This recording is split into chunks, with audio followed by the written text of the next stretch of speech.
సరళి స్వరాల్లో మనం ఎనిమిదోది నేర్చుకుంటున్నాం. ఆల్రెడీ ఒకసారి పాతది నేను మీకు బోర్డు లేకుండా చెప్పాను. ఇప్పుడు ఒకసారి బోర్డుతో చెప్దామని అనుకుంటున్నాను. సా రి గా మా పా ద ని సా. పైసాకి పైన చుక్క పెడతారనమాట, అది గుర్తు. మళ్ళీ ఇది ఆరోహణ అంటారు, ఇది అవరోహణ. మళ్ళీ అదే స్వరాలు దిగటం. సా ని దా పా మా గ రి సా.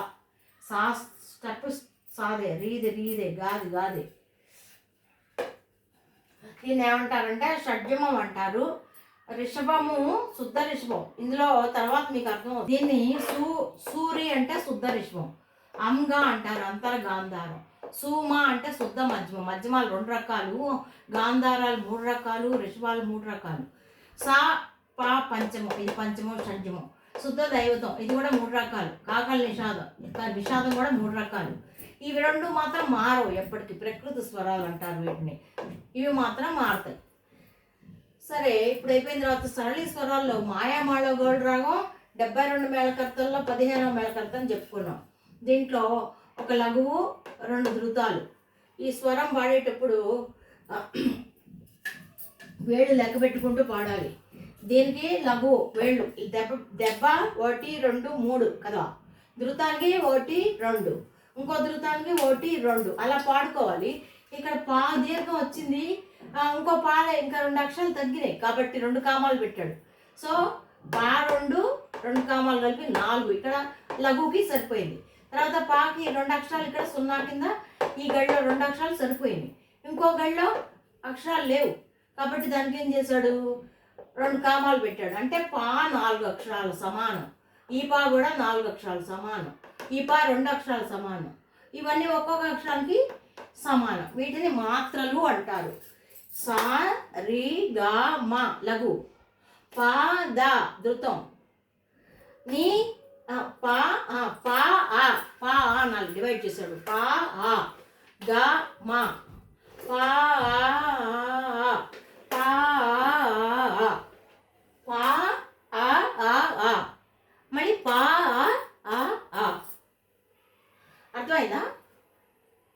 అర్థమైంది అనుకుంటున్నాను నేను. ఇది మళ్ళీ కదిలింది బాబు. ఇప్పుడు సాకి దెబ్బ, చిటికెన వేలు రే, గా మధ్య వేలు, ఉక్కరం వేలు, మా మధ్య వేలు. సా దెబ్బ,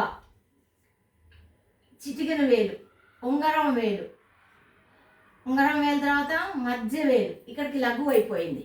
తర్వాత దీనికి వచ్చేటప్పటికి 2 అక్షరాలు కాబట్టి దెబ్బ, చేయి తిరగేటాన్ని ఊసి అంటారు. ఇది కూడా అంతే, దెబ్బ ఊసి అలా పాడుకోవాలన్నమాట. ఇవన్నీ కూడా అంతే. సారీ గా మా పా గా మా పా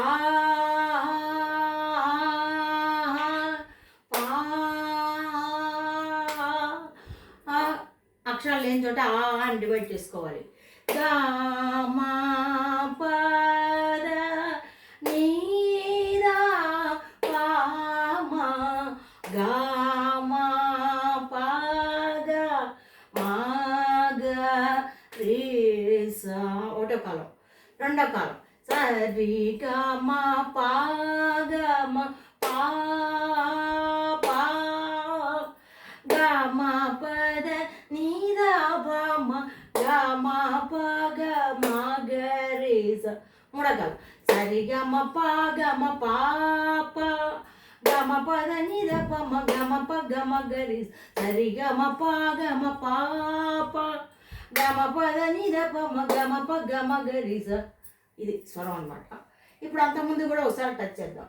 సరి గా మా పా దా ని సా, సా ని దా పా మా గ రే సా. ఒకటో స్వరం. రెండోది సరి గా మా, సరి గా మా, సరి గా మా పా దా ని సా, సా ని దా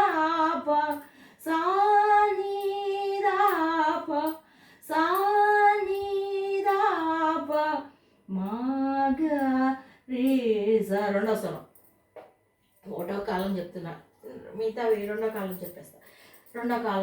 మూడో స్వరం సరి గమ సరి సరి సరి గమ పదని సాని దప సాని సాని సాని దప మగరి స. మూడో స్వరాన్ని రెండో కాలంలో చెప్పాను.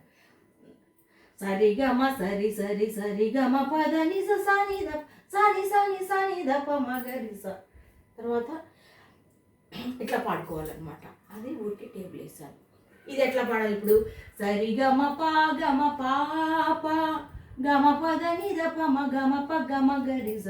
ఇంకా ఉంది తర్వాత సాని దని దప ప మ పాప గమ పదని దప మ గమ ప గమ గరి స. కంటిన్యూషన్ ఉంటే పాడటానికి చాలా ఇంపుగా ఉంటుంది. ఇదమ్మా వాటికి. దీంట్లో ఏం చేసాం? మాయ మాడగోళ 15వ మేళకర్త 8 అక్షరాలు వస్తాయి. ఆవృతానికి ఒక రఘు 2 ధృతాలు. దీంట్లో స్వరాలు ఏమేమి వస్తాయని చెప్పాను? షడ్జమం, పంచమం, శుద్ధరిషభం, అంతర్గాంధారం, శుద్ధ మధ్యమం, పంచమం, శుద్ధ దైవతం, కాకల నిషాదం. ఇంకోసారి లెక్క పెట్టకూడదు మనం, ఇంకోసారి లెక్కించకూడదు అనమాట. సప్త స్వరాలే పాడేటప్పుడు వస్తుంది అంతే.